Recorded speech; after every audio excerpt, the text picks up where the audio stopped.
And we're live. We're live. Episode 29, called The Middle. The middle. Not the front, not the back. In the middle. And why are we calling it in the middle, Hess? It's because today is 1/30/2024 when we're recording this. So this will be going up on Wednesday, 1/31/2024, the last day of the month for January. Can you believe January has already passed us by? Can't. This flew by. It's absolutely flown.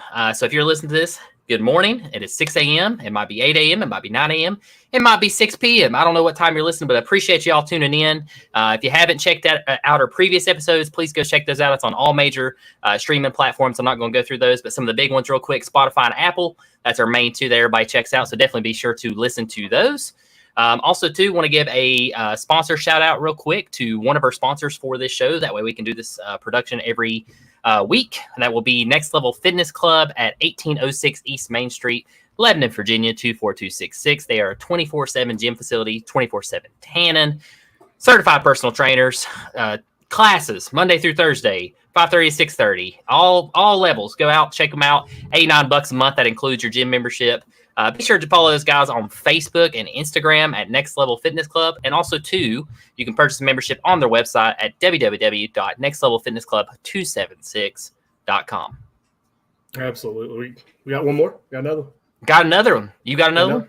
I got another one. Isaiah 117 house. If you haven't listened to previous episodes, you're like, I don't know what he's talking about. He's talking about some house with some numbers on it. No, I'm talking about the house with the big red door. And Isaiah 117 house provides physical and emotional support for children awaiting foster care. Keeps them from staying overnight in a police station or wherever it may be at the DSS office. Just makes them have a great place to have their own bed, to have video games, TV, home cooked meal, other kids to socialize with. A great organization, great nonprofit, and actually they don't only accept donations, they give back to the community. And as of today, they donated $1,000 to the Southwest Virginia Static travel baseball team, and they also donated $1,000 to the Lebanon Little League. So they give back to the communities that they're involved in, and they're just an incredible organization. Yeah, speaking of sponsors for Static, you need to send me that paper for Next Level Fitness Club. Yes. Yes, I forgot to do that Saturday. I forgot Sunday. Yeah, or Sunday. Yeah, send that to me. Yes. But my bad, guys. I didn't even introduce ourselves. On the other side of the mic, if you're watching video, that is Mr. Tyler Hess, brother from another mother. Can't never get it out. Brother from another mother. Gosh, every time. All right, we're cutting this one. Yeah, cut that. Yep, not. And I myself am Tyler Castle. And if this is your first time tuning in, what we do here on Tyler's Talking Sports, we talk sports. Anything with balls in it. That's what I always go with. That's actually a catchphrase from our first episode. So, yeah, check us out, guys. We sure do appreciate y'all stopping by. Hess, would you like to run through our new merch shop? Yeah, new merch shop, guys. If you haven't seen it yet, it's on our Facebook. There's a link on our Facebook page to go to it. If you don't got Facebook or whatever, email us, ask us, text us, message us somehow, get a hold of us. It's actually on our Spotify page as well. But on our merch shop, we have plenty of nice stuff. We have T-shirts. We have long-sleeve T-shirts. We have hats. We have coffee mugs, water bottles, journals for taking notes because you listen to the episode and you're like, hey, that was pretty cool. I might need to know that. But we also have hoodies. We also have, which will be in the store by the end of the week, we're going to have kids T-shirts, kids hoodies, stuff like that. Any kind of request that y'all are wanting as far as apparel, let us know. We can pretty much make anything as far as apparel. But our number one seller right now is the Castle Muscle Tee Tank. Yeah, boy. Selling strong. Got plenty of colors in all of these, so be sure to check it out. Again, the link's on our Facebook page. And anything that is bought, we do get a cut of the profit from what it is, and it all goes directly toward this podcast and promoting it and getting it out there through Facebook, Instagram, and Twitter. Ads on Facebook. Yes, ad revenue needed. Yep. So thanks, Seth, for giving the shout out to the merch shop. Definitely, guys, that link will probably be in the description of this episode, I'm sure. Or we can add that link to our shop in case y'all want to purchase some merch. So we'll have that listed in this episode in the details below, probably. Hot takes. Are you ready? I'm ready for this. Do you have a hot take this week? I might. You might. Do you have one? I do. All right, let's hear it. All right. The NIL. We've talked about the NIL in previous episodes, and chatted a little bit, but today it struck home a little bit more for me again. In case y'all didn't know, if you're watching behind me, obviously, you can see I'm a Volunteers fan a little bit. But the NIL is a disaster, plain and simple. Tennessee, big rumor today came out. Supposedly, they have NIL violations. My thing to this is, you got to be kidding me. We just went through this. If you've been a Tennessee fan following along, Jeremy Pruitt era, we just went through, I think, 18. If I'm not, you can correct me if I'm wrong, 16 or 18. 16. It's a lot of violations under Jeremy Pruitt era. We just got done with those. The NCAA said that Tennessee handled those very well, abided by all rules. Everything's good. Squash up, water under the bridge, move on type deal, right? Well, we get to today, and apparently timing is everything. I have a big breakdown of this just in case y'all are wondering where I'm going with this. So this NIL, if you have not seen it yet, you can just type in Tennessee recruiting violation or anything like that on Google, and it'll be first thing popped up. Or you probably just type in Tennessee, it'll probably be one of the first things popped up. Anyway, centers around quarterback Nico. Yep, Nico, who signed a record contract with Spire Sports Group. Nico Imalavia. I think I can never pronounce it. I'm going to leave you. I'm going to leave you. Yeah, he's about to. No, he ain't going nowhere. He signed a record contract back in 2022. $8 million. With Spire Sports Group, Tennessee's primary collective and a member of the Collective Association. That's a trade association of 30-plus collectives across the country. That's part of the NIL. TCA has advocated for a revenue-sharing model for athletes that would not require them to become employees. So they're not employees, they're contract. Okay, plain and simple. We all know all about the NIL at this point. If you haven't, look it up, research it a little bit. But basically, it's contracts for up-and-coming athletes to make money while they're playing in college. Get the feel as a professional athlete is what it's for. Also, too, it's to help, the universities. I think Tennessee is one of the largest NIL donator groups. It's got over 4,000 members, if I'm not mistaken. They are the number 2 or number 3 as far as donors and NIL production. It's up there. I think it's over 4,000. But yeah, since this has been going on since June 2021. Okay, the NCAA has changed its NIL policy multiple times.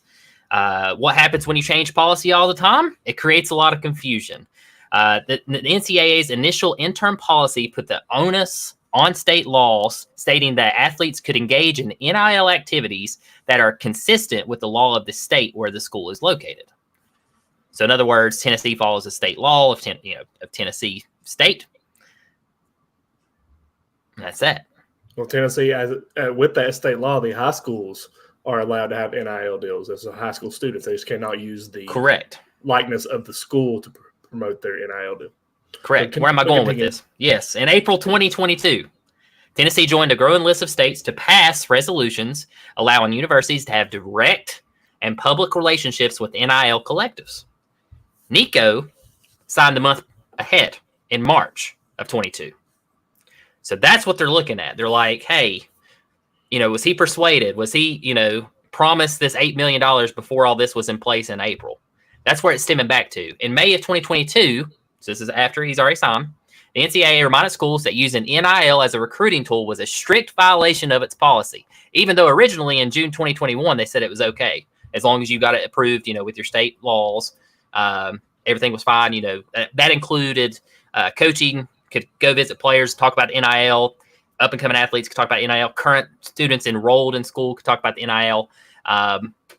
So yeah, they kept going back and forth is what they were doing. They're just playing mind games with these universities, keep changing laws, keep changing the script or whatever you want to say to that knowledge. But it simultaneously promised to retroactively investigate programs and their associated collectives for any potential violations. Okay, in May of 2022.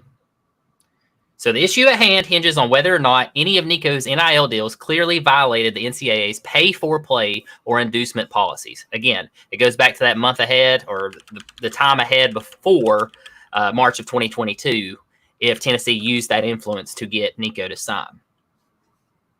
Response from Tennessee Donde Plowman, I think I'm saying that right, is Tennessee's chancellor. Again, guys, I'm getting all this from CBS Sports. But the NCAA's allegations are factually untrue and procedurally flawed in a letter to the NCAA obtained by ESPN. Moreover, it is intellectually dishonest for the NCAA enforcement staff to pursue infractions cases as if student athletes have no NIL rights and as if institutions all have been functioning post-Alston with a clear and unchanging set of rules and willfully violating them. Tennessee has taken a clear stance that it did not violate any NIL policies as they were. So this all comes down to a matter of timing. That's all it is. Before you go on, there is some new news out there that actually just came across from the New York Times. Not a big fan of the New York Times, but this is out there, and they do have a source. And it says the investigation, per New York Times, is focused on a use of a private jet by a donor collective to fly a high-profile recruit, now the starting quarterback, Nico, to the campus while the university was recruiting him.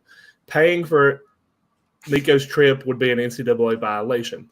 The Volunteers were penalized last summer for more than 200 rules infractions, and the NCAA committee infractions said that the case was one of the worst of the COI. That was last year. Committee. Yeah, this was last year.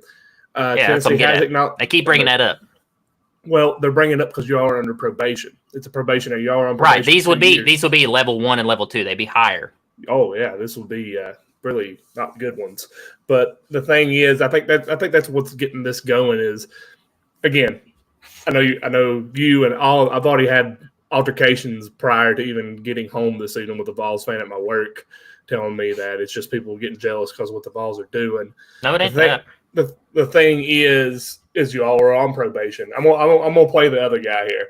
You all are on probation, and you all should be doing everything by the book.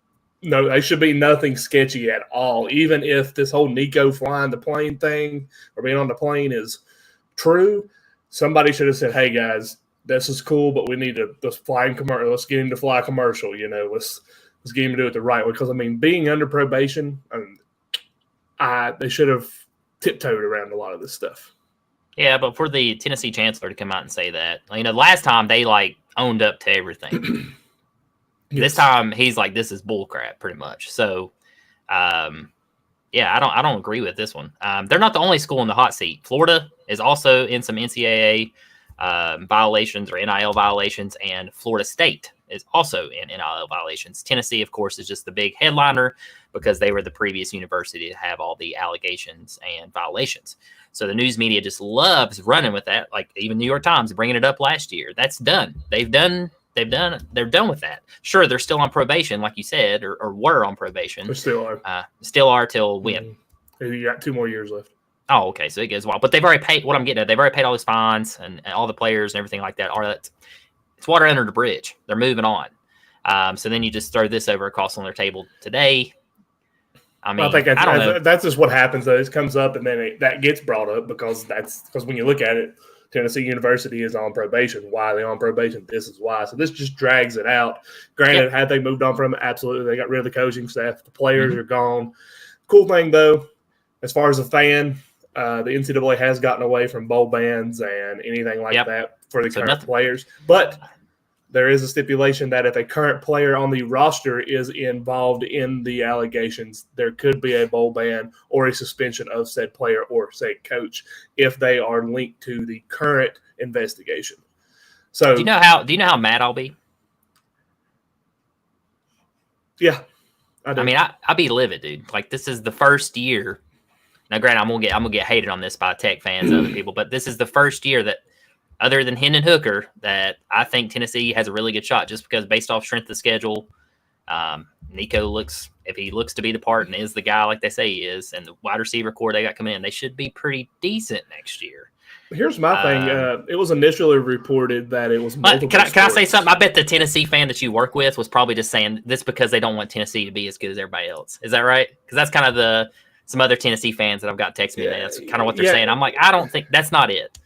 Obviously, there's something there that somebody knows dirt on somebody. So they're like, here's the thing. This may come out to be nothing at all. This may be nothing at all. Everything's good. Still, supposedly, they haven't even got the violation put on their front door yet. Yeah, it's because you are on probation that this is being advertised, broadcasted everywhere. Yeah. Hadn't it been for that, this would be like nothing right now. That's so annoying. Man.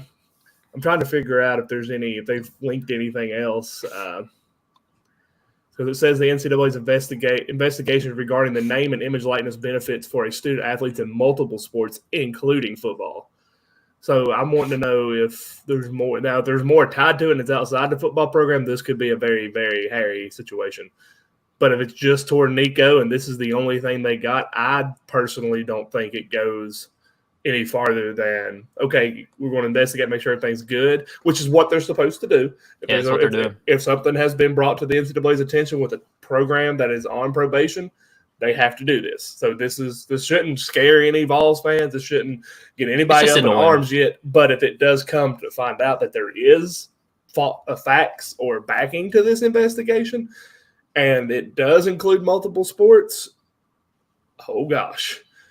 Yeah, but let's just be honest. I mean, Tennessee was on probation, so they got caught. What other universities doing the same crap that aren't on probation?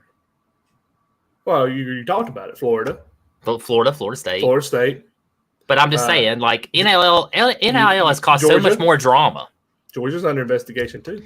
I mean, before Reggie Bush, Reggie Bush had all that trouble. But, yeah, I don't know. NIL's a disaster, in my opinion. I think we need to do something about that. It's going to ruin the game. They just need to be more stipulation. There need to be more rules behind it. Well, there need to be, if they said, I told you, I went through 3 changes there just in my one article of reading, really. Keep it, when you make the law changes or whatever, however you want to write it, with your lawyer, leave it. Or change it once a year. And then that's the stipulation for the next year. Like, I mean, because you got to think these guys they've probably been recruiting Nico for 2 or 3 years, probably. Or, started talking to him, started watching him. So, I mean, it's been going on for a long time. I mean, I'm not just picking on Nico, but I'm saying any big recruit. I mean, colleges watch those guys forever. My thing is, I'm going to stand by it. My thing is, if it's just about Nico, I don't believe this becomes anything. But if it truly is with if the baseball program's involved, if the recruitment because there's people out there saying the recruitment of Dalton Connect, but I think that's just because he's been doing so good in basketball this year. It's taking a stab at us, man. I will say this, and this is not me hating because I love this guy, but there's been a lot of talk that Vitello, did I say it right? Baseball coach? Oh, Tony, yeah.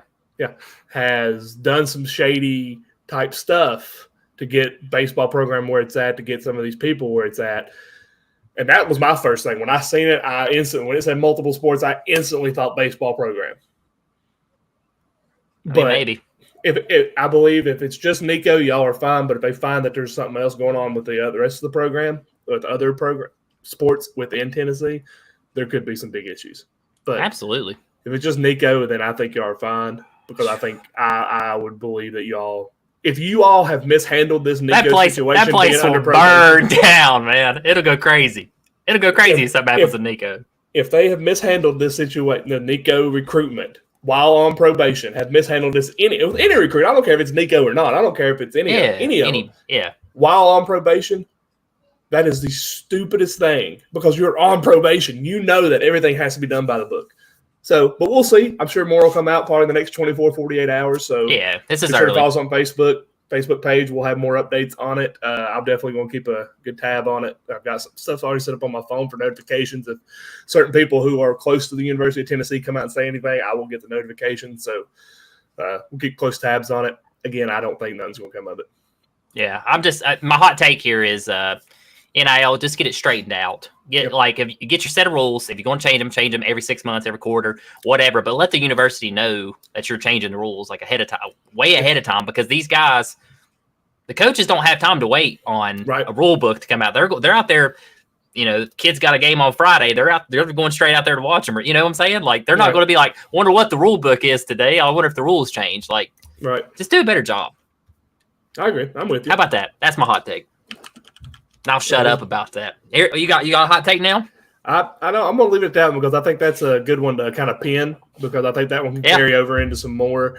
Absolutely. As the story continues, I mean, I might retract my phrase, because, like you said, I didn't realize it was potentially a private jet. Yeah, I thought it was mainly based off like they was trying to offer him stuff before he came in, because that was the first article that came out, because he signed in March. Yeah. So, but that links to that, because it's like, hey, come out and fly my private jet here before you come out to the University of Tennessee, and just, can't do that. Reggie Bush. Oh, Reggie. He did it before his time. He's Heisman back. Now he could do it, NIL deal. And here what my problem is. It's all about time, baby. Timing is everything. My problem with that is I don't give a crap how much money they got paid, how they got there, how Reggie Bush ended up at USC. That money and that jet, that car, that house, whatever it was they gave him, did nothing to help him be one of the greatest running backs in college football. Oh, absolutely. Absolutely. I agree 100%. Dude is one of the best running backs I've ever seen. Yes. If not the best in I'll never forget his first game. That game against Texas, man. That game against Texas, I watched his first game, and My it was gosh. against San Jose State. And he was so good. The first words I heard was, "Hello, everybody. Meet Mr. Bush." And, I mean, this dude was electric. Made me want to be a USC fan. Me too. I really liked watching him. He was awesome. But anyway, I like that. We'll put a pin in that one. We'll keep following that one, get some more news up on that one, see what happens, if any news breaks. But we had a live Sunday. We did another live on Sunday. It was not the best game in the world, but hey, I enjoyed it. I love being able to interact with our listeners, be able to talk freely to them, get their opinions, whatever it may be. I want to shout out to my wife, who cooked, I believe, another great bunch of dishes for us to eat while we're sitting there watching TV. Absolutely. French dip sliders, Italian sliders, and jalapeno poppers wrapped in bacon. And she did all that the day before her birthday. Cream cheese. Ooh, that'd be good. Yeah, it was great. Did all that for her birthday. And again, shout out to my wife. Yesterday she turned 32, so happy birthday, honey. Love you. Happy birthday, Krista, even though I know it's today, but I'm going to say belated birthday since this is tomorrow. So right. Happy belated birthday. Well, it's actually belated because no, today's not her birthday. Oh, was it birthday yesterday? It was yesterday. Golly, my days, dude. You got to give me a break. Yeah. Hey, busy days. Used to it. It's usually me. It's Monday. So happy belated birthday. I wish her birthday though. Yeah. What's your thoughts though on the Chiefs-Ravens game? What's your biggest takeaway? We know how outcome. What was your biggest takeaway? Yeah, biggest takeaway: Travis Kelce is unstoppable in the playoffs. Plain and simple. Nobody can stop him. Dude went again. Let's see here: 11 receptions, 116 yards, and a touchdown.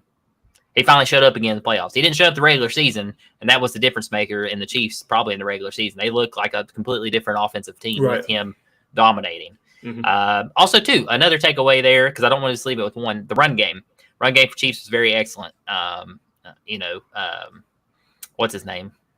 It's got the Isaiah Pacheco. Pacheco, yes, thank you. I was want to say checkup for some reason, but checkup. Checkup, get checkup there. Yeah, but I mean, he had a great game too. I think he averaged 4 point something yards per carry, if I'm not mistaken. 4.6 yards per carry. Yeah, that's solid. I mean, anytime it's 4 something, it's very, very good. Absolutely. So yeah, very solid run game. Ravens on the other side of the ball. Keys for them, key takeaways I take. Terrible offensive play calling, planning. Just looked lost on offense. Lamar looked terrible, in my opinion. He did not have a good game. Had no answer for the Chiefs offense. Could not move the ball. I mean, that's my take. My biggest takeaway is literally this and this only. The Ravens had the best run game in the NFL this year and ran the ball more than any team in the NFL. And they ran the ball 8 times. 87% of their plays were dropbacks with no running. And terrible. I mean, terrible execution. Lamar's not Tom Brady. He's not Peyton Manning. He has to have a run game to be effective. He has to be able to use that RPO to be effective. And I just don't understand the game plan. Like, if that was the Dallas Cowboys and McCarthy was behind that, he'd be fired. Oh, without a doubt. If that was Andy Reid, they would probably be like, "What are you doing?" Like, that was the most ridiculous game plan I have ever seen in a AFC or in an NFL championship game. I mean, Rex Ryan said it best. Yeah, I mean, everybody praised him. Everybody praised him, and then he got in there and he was terrible. Terrible offensive play call. It was.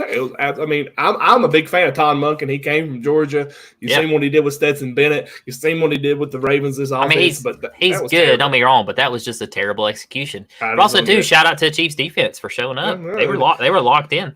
Well, hell, they made it easy on them. All they had to do was defend the pass. Yeah, I mean, when you're one dimensional, we know this. If you're one dimensional, you're done. The best pass Lamar had was the one to himself. Yeah, that was pretty cool.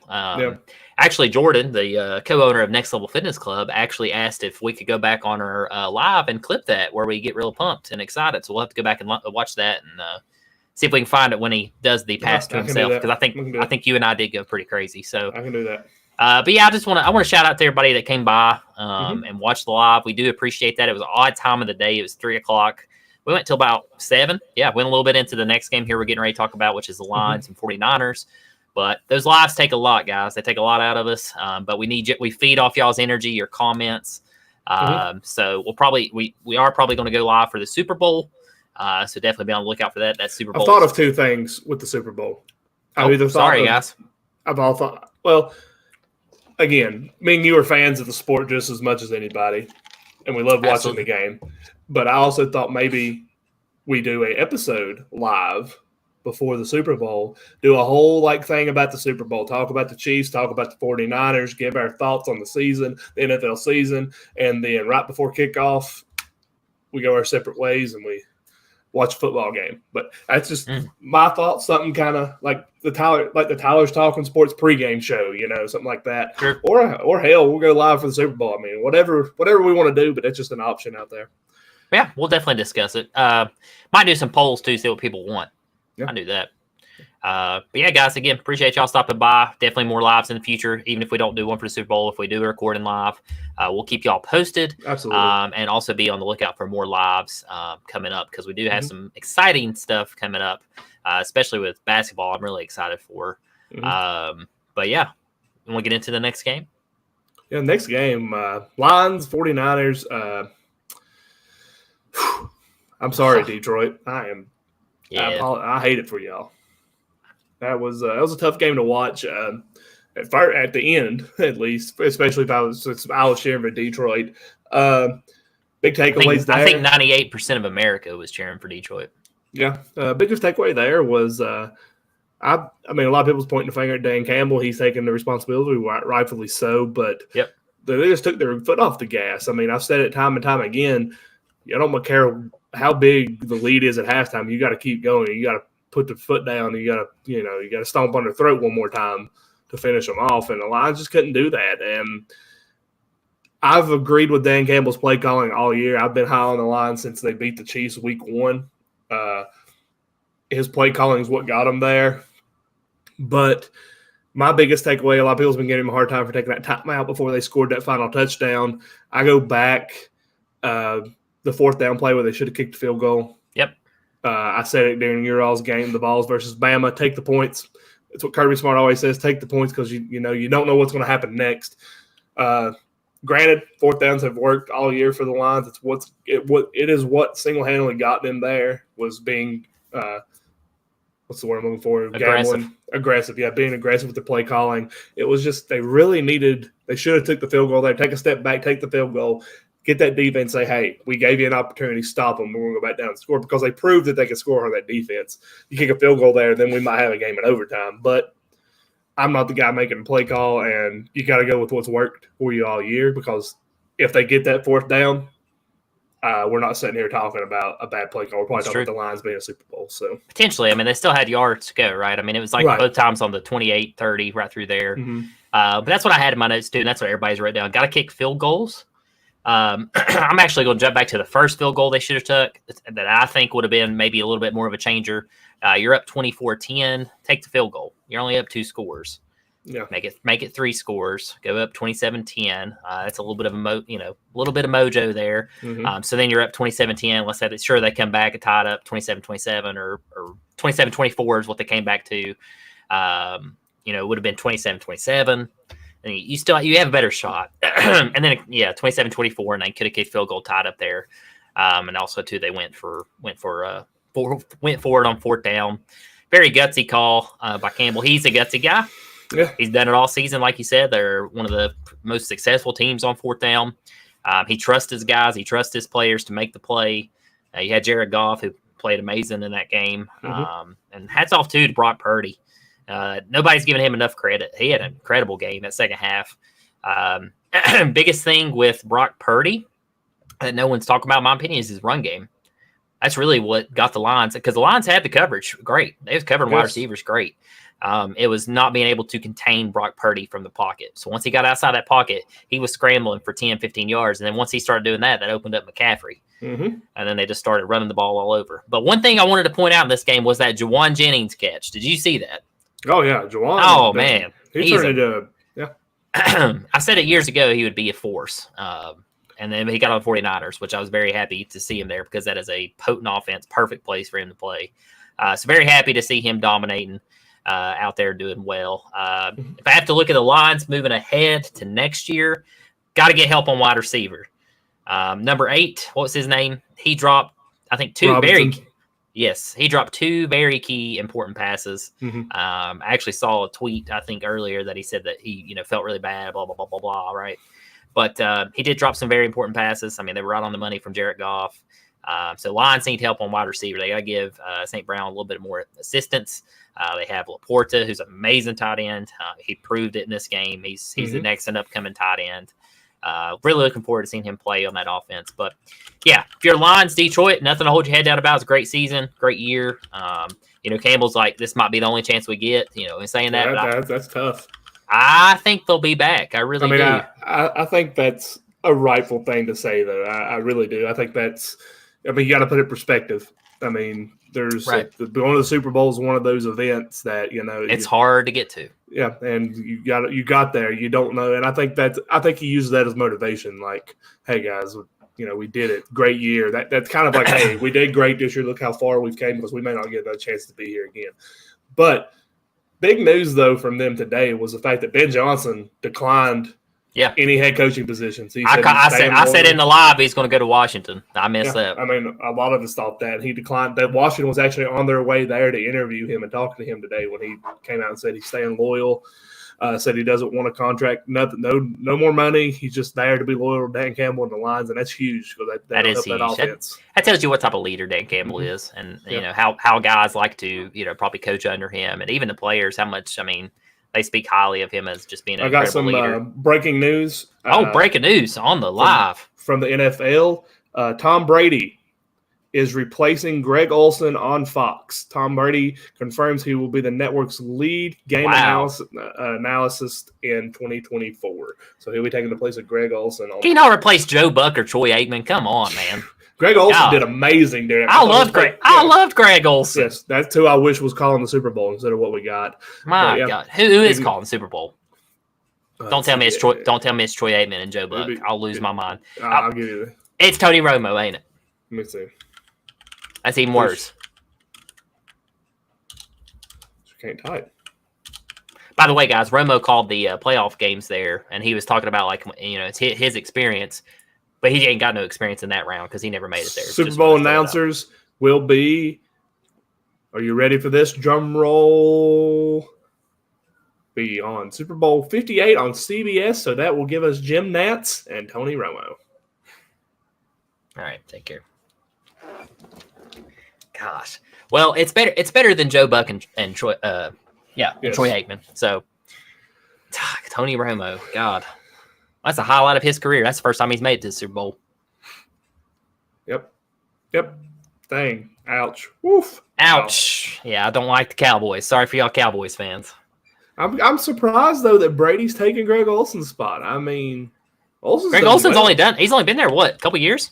He did it last year because he called the Super Bowl last year. Right, but I mean, like 2 years maybe. I really like listening to his commentating. I thought he did great. So I like Nance too. Nance has been doing a good job for a long time. Not a big fan of Tony Romo. It's not just because he played on Dallas either. I don't know, something about him. I think it's because he played on Dallas. Truthfully, I just don't want to admit it. Oh, Romo. But yeah, I'm excited to see the Super Bowl. We're not going to talk anymore about the Super Bowl because it's got a couple episodes. It's a week away or so much, so we don't want to go too much into that.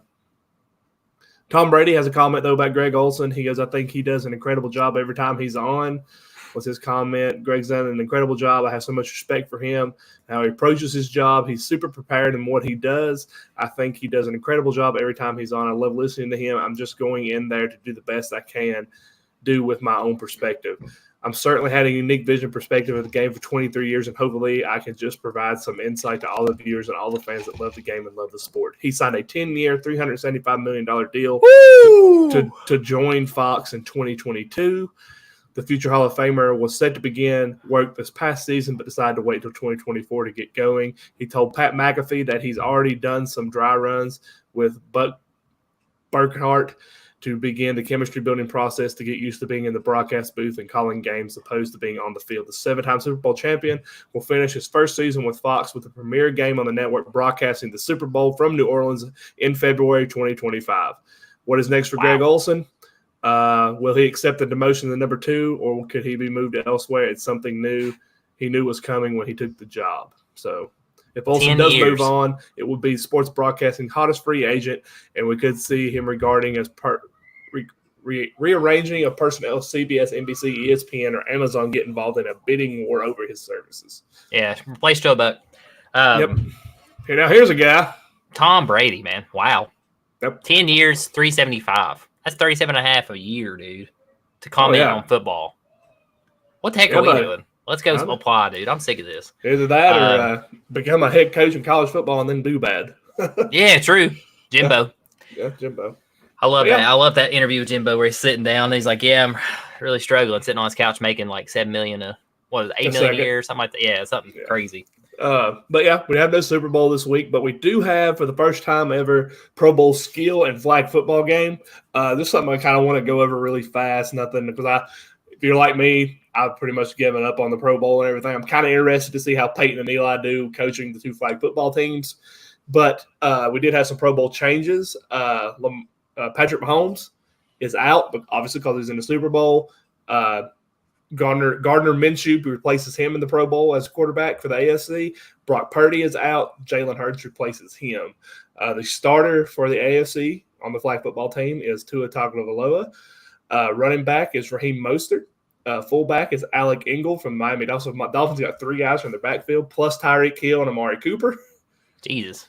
That's your starting wide receivers. Travis Kelce would have been your starting tight end. I haven't seen a replacement for him, so I'm guessing David Njoku will be the starter since he was the backup. Who else is on the team? Other big names. You got your normal linemen. Chiefs center was the starting center. Max Crosby on defense. Miles Garrett. Chris Jones, he'll be replaced. TJ Watt, he made it as a starter, but pretty sure he's still out with the injury, so he won't be playing. Khalil Mack will be his main guy, or Josh Allen, the linebacker, not the quarterback. Roquan Smith, Patrick Queen, 2 good linebackers there from the Ravens. The Broncos have Patrick Surtain playing starting cornerback with Sauce Gardner. Why do you name your kid Sauce? Free safety, Justin Simmons with the Steelers. I think this is the first Steelers name I've seen come up. Yep. Fitzpatrick, but he's hurt, right? Yeah, Fitzpatrick's hurt. So that's 2. That's him and TJ Watt. Well, he might play. I don't know. Justin Tucker made his place kicker. Marvin Mims is the AFC's kick returner from the Broncos, and special teamer is Miles Killebrew from the Pittsburgh Steelers. There you go. There's none. As far as the NFC, Brock Purdy was the starting quarterback for the NFC. So Dak Prescott will move into that role. Matthew Stafford will be the number 2. Christian McCaffrey was the starting running back. DeAndre Swift will represent the NFC as starting running back. Kyle Juszczyk was the starting fullback. Don't know where the NFC will go that route. CeeDee Lamb, A.J. Brown is wide receivers. George Kittle, he's gone. But, hey, rookie Sam Laporta, you mentioned him, will be your starting tight end for the NFC. Trent Williamson, he won't be there for the 49ers. Lane Johnson will be there. Benny Schwell from the Detroit Lions will be there. Zach Martin. Jason Kelce. It could be his last Pro. Yep, it could be his last Pro Bowl. It's flag football. I'm sure he's going to be playing. Defensively, you have any big names here? Bosa's out. Adrian Hutchinson, another line. Aaron Darnold. Micah Parsons. Fred Warner out. Bobby Wagner. That dude, I feel like he's been in the league for 20 years. He's been in the league for 30 years, yeah. Bobby Wagner. I forgot he was still playing. Dallas Cowboys punter Brian Anger. Kicks it with anger. Also, their place kicker, Brandon Aubrey, will be the kicker for them, and Jalen Reeves-Maben from the Detroit Lions will be the special teamer. Where did he play school? Where did he play? Man, you know where he went. He went to UT. That a boy? Just checking in on you. He was down there when you went down there to watch Georgia. He sure was. Jalen Reeves-Maben. Yep. Really fast. But here's something really cool, though. This is Thursday night, February 1st. We'll run through these. I don't really know everybody's participating, so maybe you can just throw names out. That's why I kind of want to go over the people that's in the Pro Bowl, because I think that's who represents these. They're having skills competitions. Won't go through all of them, but who do you think win the best passing accuracy and the precision passing presented by Lowe's? Who will be the best out of the 6 quarterbacks? Out of the 6, let me look at the names again real quick. That'll be Jalen Hurts in place of Purdy, and it'll be Gardner Minshew out of the replacing Patrick Mahomes. Tua. Tua? I like Tua. that. That's where I was going to go there with that one, too. I'll go with Tua. Best catch? Best catch. Hang on. This is they're trying to, do something really cool when they Yeah. I'll tell people what that is. I looked it up because I was curious how they're going to do that. It's creativity based, so they're going to try to do something crazy, and will be voted on by the fans online. So that will be voted on by fans. Is it just receivers, or can DBs and them be in that as well? I think it's just wide receivers. Okay. I think I'd have to look again at the stats. Okay. I'm gonna say old CD Lamb on that one. Like CeeDee Lamb, I like that one. I was going to go with Keenan Allen, but I'm afraid he'll get hurt if he does something too crazy. So give me Mike Evans in this one. Nah, too old. I love me some Mike Evans. I love Mike Evans, but he's too old. He ain't too old. Mike Evans still there. Oh, he's good. Closest to the pin, that is putting. That's golf. Right? Nope, that's golf. They're golfing? They're golf balls. Yes. Oh. Well, that would have been Patrick Mahomes would have been my pick there if he was in it. Without a doubt. Give me Stafford. It's 6 players from each conference that are doing that. We don't know which 6. If Stafford's in it, it's Matthew Stafford. I say you're right. That's really cool, actually. Yeah, I was reading that. I was like, wait, it's golf? Because I thought it was going to be like punting, like you said, like closest to the hole. But no, it's golf, apparently. I have no idea who to pick on that. Man, it's going to be somebody like, I think Michael Parsons. Derrick Henry. Derrick Henry. That'd be cool. That'd be really cool. Smack a ball. Kick, tic-tac-toe. Justin Tucker. Kick, tic-tac-toe. It's they showcase their skills. First kicker to complete a connecting line of 3 squares or hit 5 squares total will be declared the winner and earn 3 points for his conference. Let's see. Justin Tucker. Yeah, I say you're right. Marvin Mims. Never heard of him. Marvin Mims is a kick returner. Oh, he's kick returner. Where's the other kick? You don't have the kickers listed on here, do you? Yeah, I do. It's the place kicker. No, keep Brandon Aubrey, the Dallas Cowboys kicker. Yeah. The punters. The punters. Brandon Aubrey. Okay. Yeah, I'm gonna go same. Justin Tucker. He's accurate. Yep. Yeah, give me Justin Tucker in that one. As far as Sunday goes, who wins the Pro Bowl flag football? Team Peyton, which I think is the AFC, or Team Eli with the NFC. I never go against Peyton. Peyton all day. Give me Peyton, yeah. This is pretty cool. I'm going to go through this. The Pro Bowl skills competition will have a communal score leading up to the flag football game Sunday. So depending on which conference has the most, that's how they'll start it off. Scoring for the Pro Bowl games works the following way. The winning conference of each skill competition earns 3 points toward the team's overall score, with 24 points available across the 8 skill events. The winning conference from each of the first 2 flag football games on Sunday will earn 6 points for the team, a total of 12 points available. Points from the skills competition and the first 2 flag football games will be added together and will be a score beginning of the 3rd and final flag football game, which will determine the winning conference of the Pro Bowl games. I hate all this. Let's just go out and play football, but we can't because we can't get hurt or whatever. There's my hot take. This is stupid, but it'll be fun to watch. Pro Bowl went downhill big time, but that's all I got for the NFL. That starts Thursday night, and then the games are on Sunday. And did I put the TV channels there? Yes. I think you did up at the top. Go up top. Yes, Sunday at 4:00. This all starts at 3 for the Pro Bowl championship games, and it's on ESPN, ABC, Disney XD, ESPN Plus, ESPN Deportes, and NFL Plus. I like I said, ESPN Deportes. I like that. If you got tickets, the gates open at 12 p.m. Really cheap, too. Yeah, really cheap. By the way, speaking of Super Bowl tickets, guess what the average ticket price is on third-party ticket selling services, which is like StubHub, SeatGeek. Average ticket price. One seat? One seat, average ticket price for the Super Bowl. $3,600. $3,600. You want another guess? Am I higher or lower? Higher. Oh, you're lower. You're lower than I'm lower. You need to go higher. $5,400. $10,000. What? Yep, that's the average ticket price for the Super Bowl. Oh my God. Yep. That has went crazy. You got that right. It used to be like 5, 4, 3 in that ballpark, which is still stupid. $10,000. $10,000. I said it last night. Me and Chris was talking about it. Absolutely insane. for a football game. Yep. That's average. That means taking the lowest and taking the highest. $100,000 seats there. You know what? Why? Just for giggles right now. I know why. It's for Usher. That's why. Usher, baby. Usher, baby. I'm going to try to buy some tickets. You want to go to Super Bowl? Yeah, let's get it. Hang on. Right. Let me move some stocks now. I'm Ticketmaster right now. Hold on. Where you want to sit? Babe, we need to sell the house. You just want to be there or what? I want sidelines. Oh. If we go to Super Bowl, we going big. Tickets are now on sale. I got to join a queue. Oh, join a queue. Okay. $10,000. How long is? Hey, if he was friends with Christian McCaffrey's wife, you could have just been luckily in the stands, and she gave out a set of Super Bowl tickets to some fans. Did she really? She did. Great lady. Freaking awesome. Miss Universe. Yep. Awesome. All right, lady. Buddy. I found us a ticket. 2 tickets, and this is putting us right on the sideline. Row 306. This is putting us about halfway up. Okay. I don't know how long we're halfway up. For $6,099. Nosebleeds. A piece? Per person. Yeah. If you want to sit where you're wanting to sit on the sidelines, it's $25,470. Okay. All right. Hey, guys. In case y'all wonder, we do take donations to this channel. So if you want to send Hess and I to the Super Bowl, donate money. This is the lowest. The lowest ticket is $6,999. That's the lowest ticket. The lowest ticket.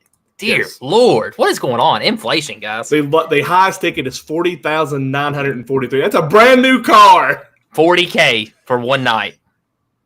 Sheesh. Talk about wasting money. You know what? You know what? I'm gonna buy it. Where's it at? I thought that's what she's gonna say. Where's it at? You know what? Where's it at? I'm gonna buy it. All right, let's see. I'm gonna find the highest tickets price. The highest ticket still available is $30,619. That puts me in row 18 in section C112. So it's on the sideline. I got 4 tickets still available for $30,000.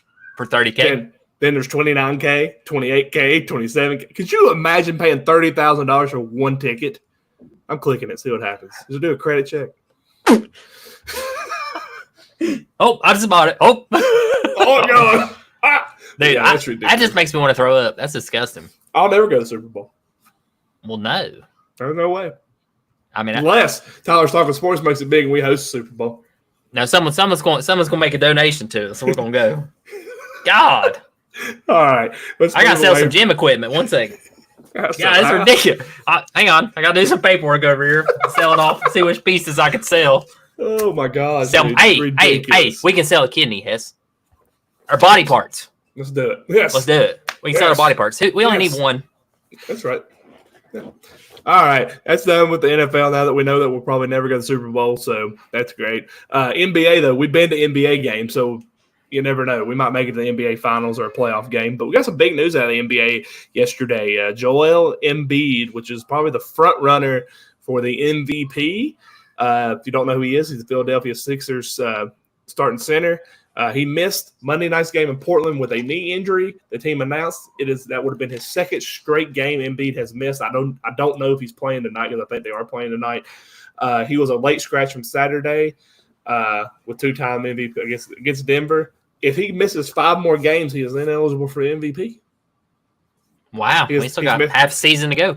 He's already missed 12 games this year. If he misses 5 more, he would be ineligible for any postseason NBA awards. Wow. Yeah. Yeah, Joel Embiid is very key, and not just key just because he's front runner for MVP right now ahead of Jokic. Fun fact for you, Hess. I don't know if you know this or not. You know how I love my basketball stats. So Joel Embiid is actually the leading foul shooter in the league. Nice. He is the highest percentage of getting to the free throw line ahead of Shaq. He's a big guy. You got like it's a chart, right? It's a graph. It's going over like LeBron, and it's got like KD. There are all these guys here. It's got like how often, when they drive in, if they're going to get fouled. Well, it's got Shaquille O'Neal way up here, right? You're like, oh man, nobody ever touched that. You go like 6 notches higher. There's Joel Embiid.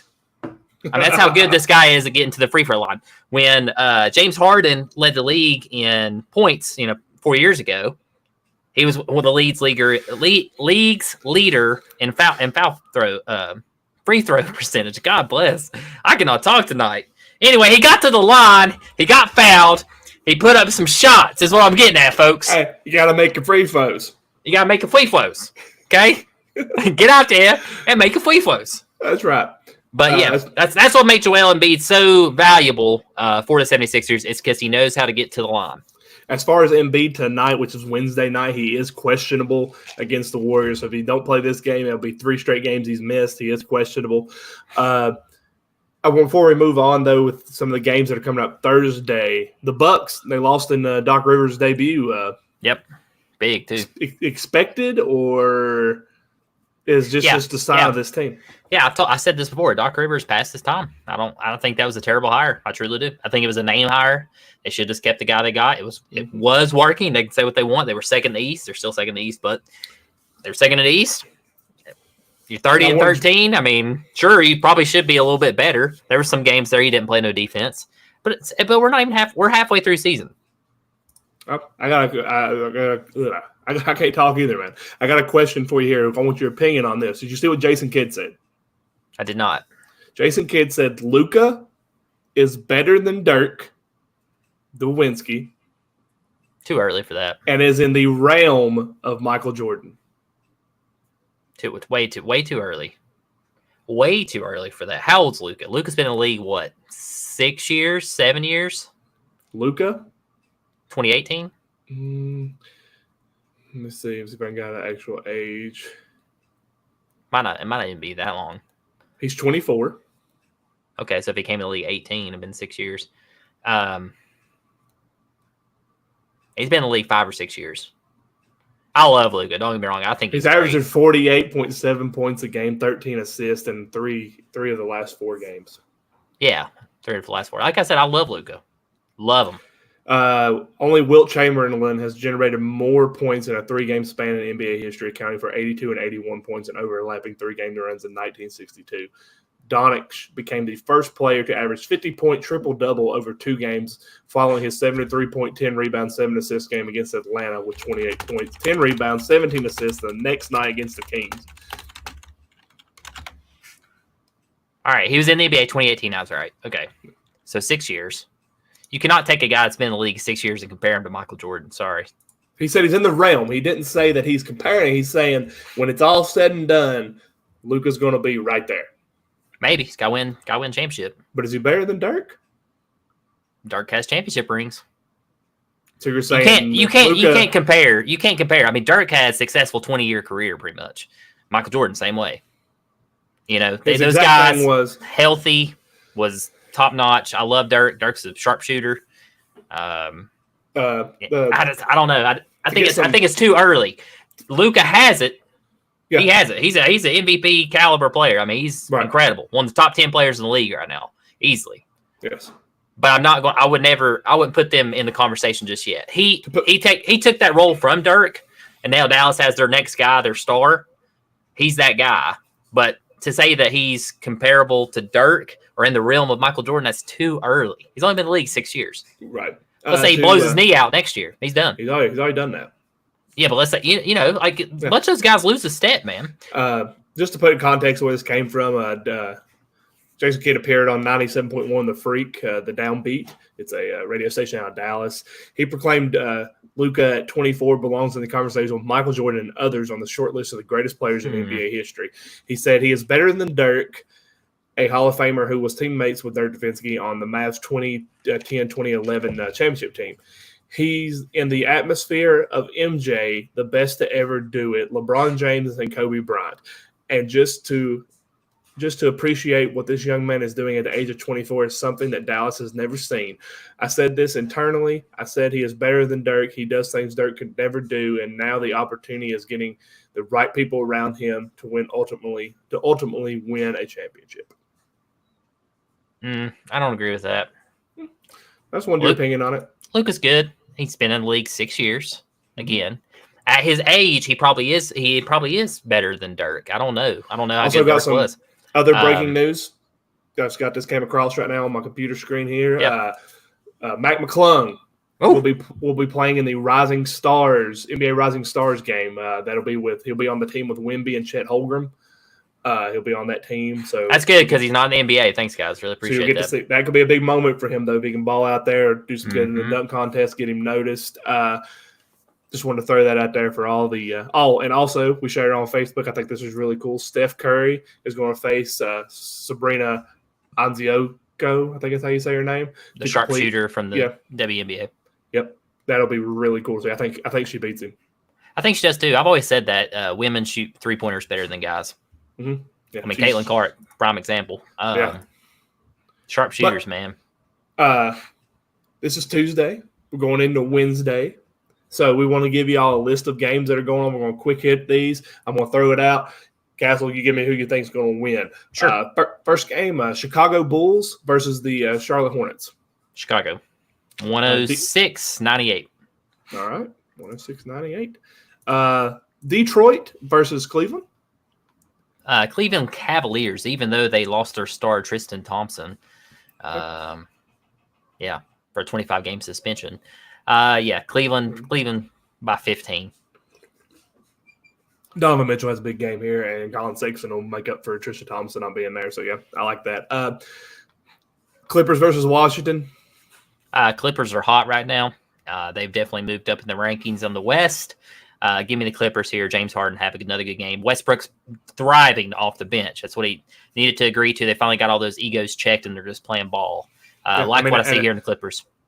And that was all Russell Westbrook's decision. They wanted him to start. He said, no, I'm coming off the bench. This team will work better that way. Yeah, I really respect that. People don't give him enough credit for doing that. Melo struggled with the ego check. He really did. Yeah.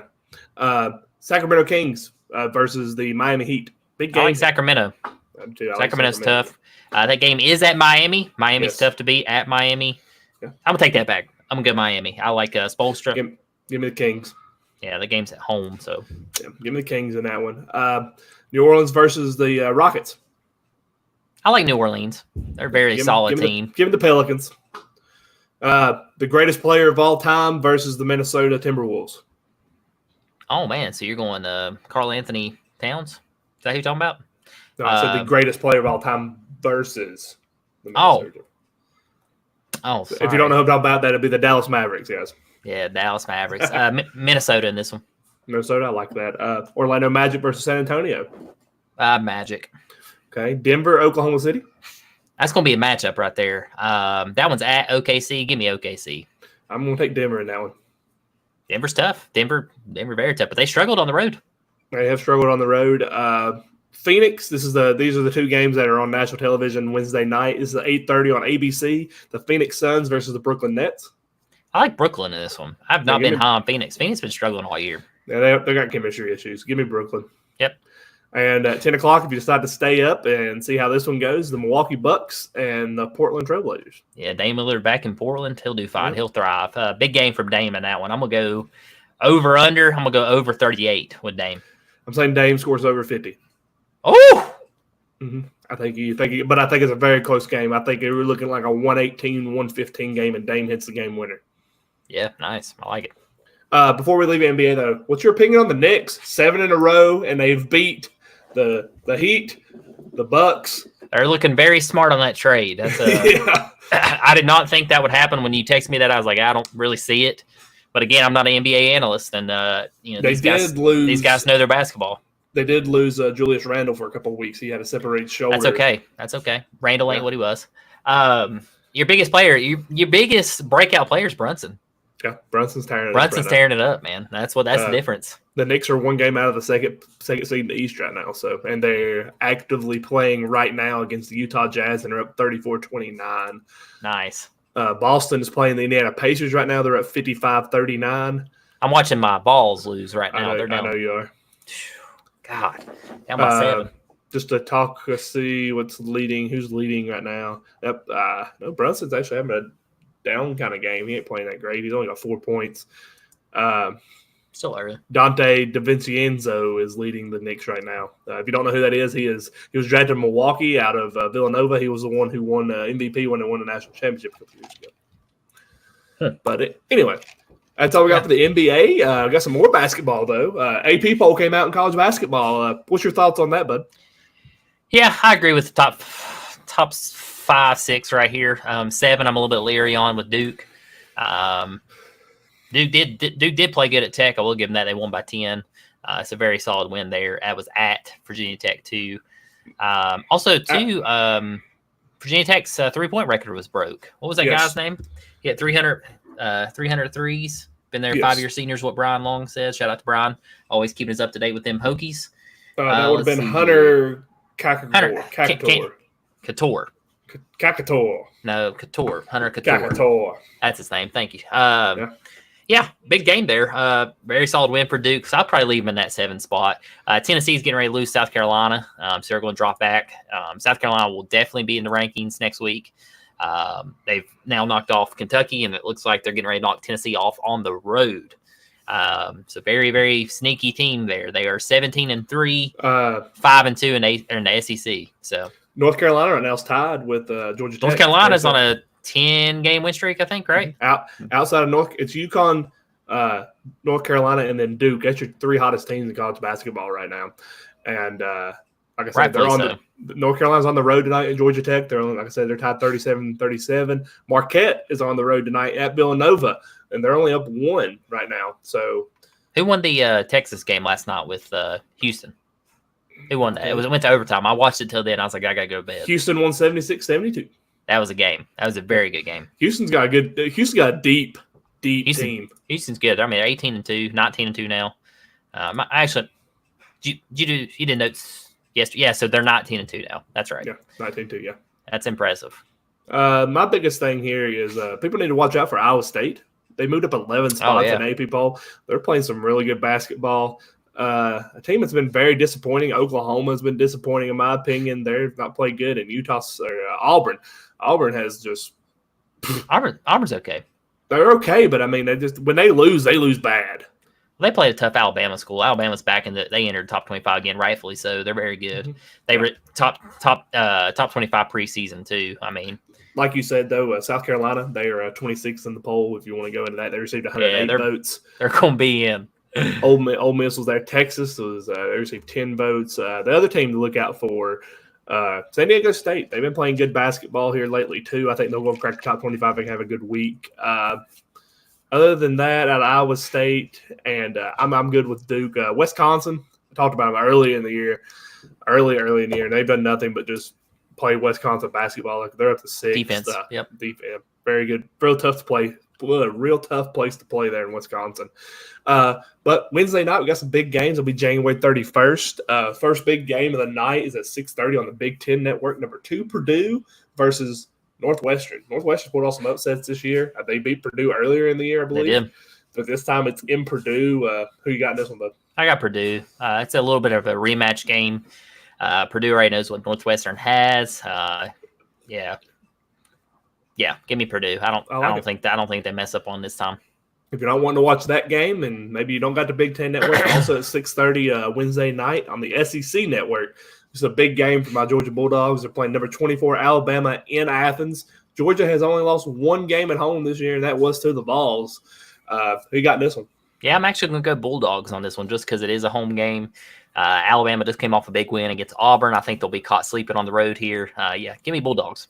Yeah, the Georgia needs it. They're 14-6 on the year, 4-3 in conference play. Alabama's 6-1 in SEC play. This is a big game for the University of Georgia. They got to win this game if they want any shot at making the tournament without winning the SEC conference tourney.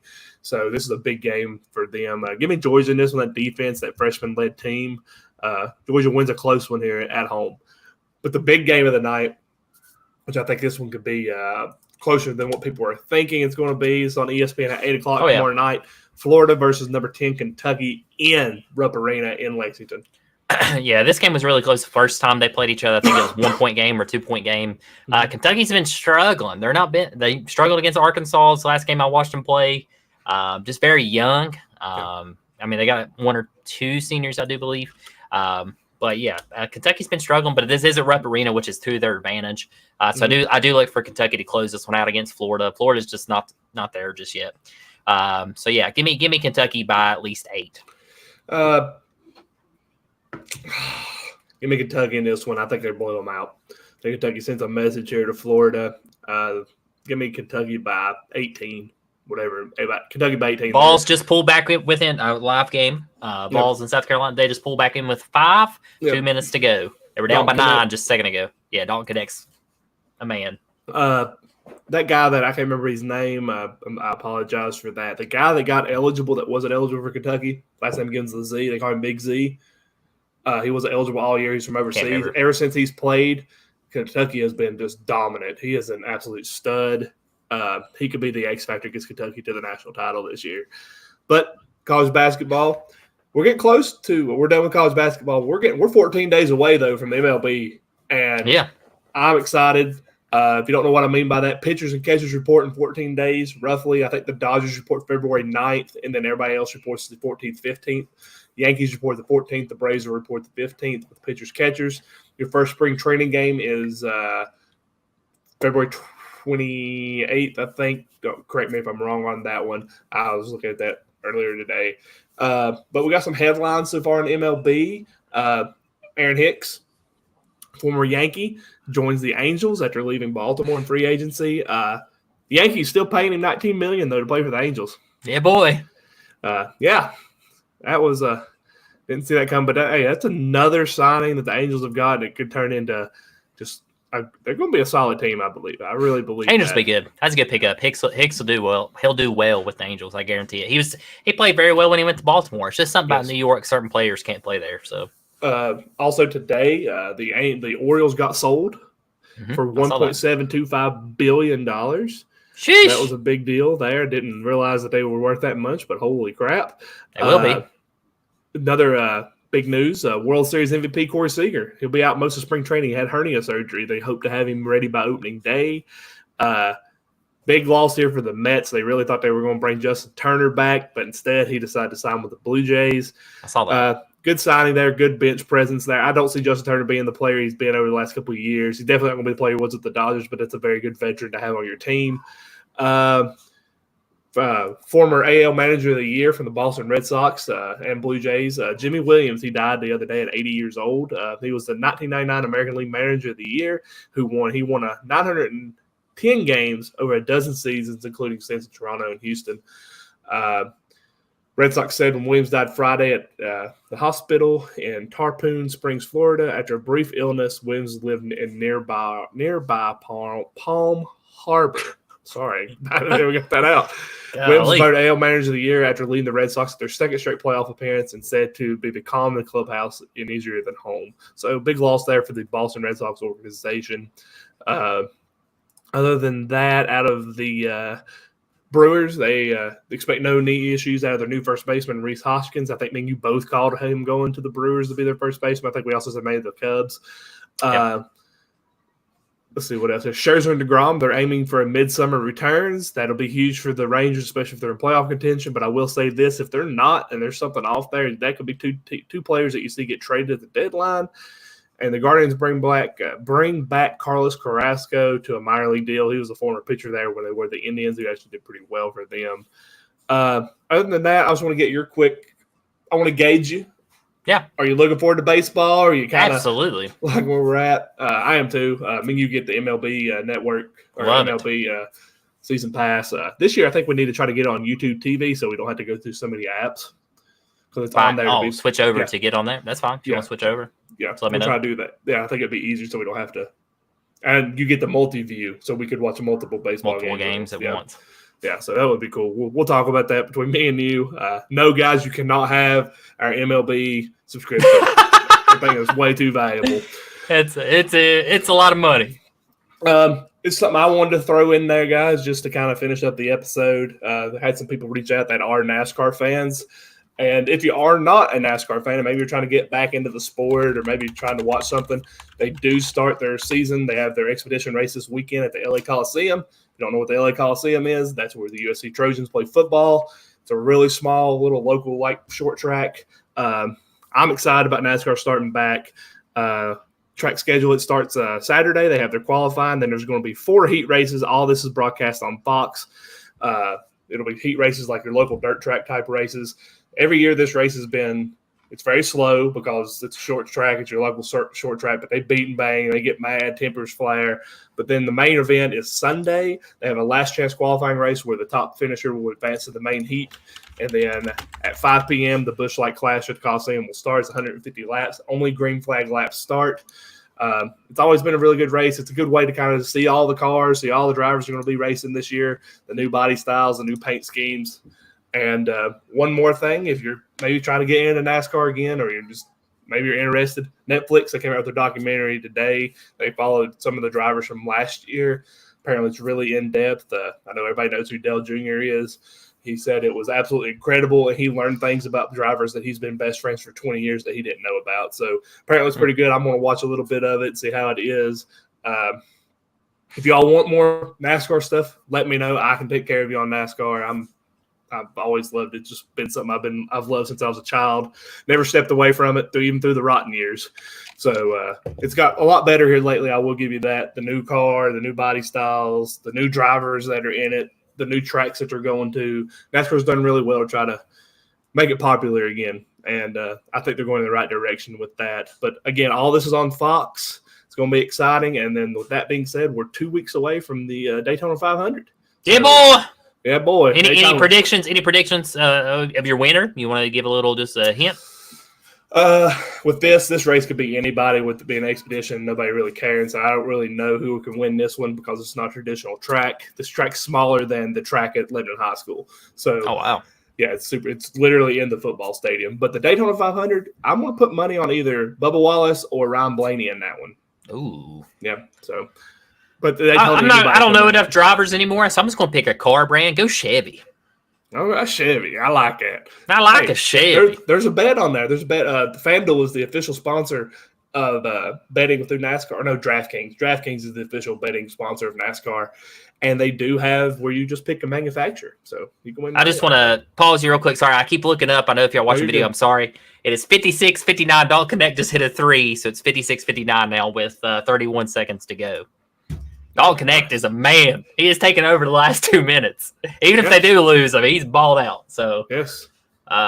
Yeah, he's good, folks. But yeah, back to Hess's NASCAR. In case y'all didn't know, I don't watch NASCAR anymore. I used to be a huge Jeff Gordon fan. Loved Dale Earnhardt Jr.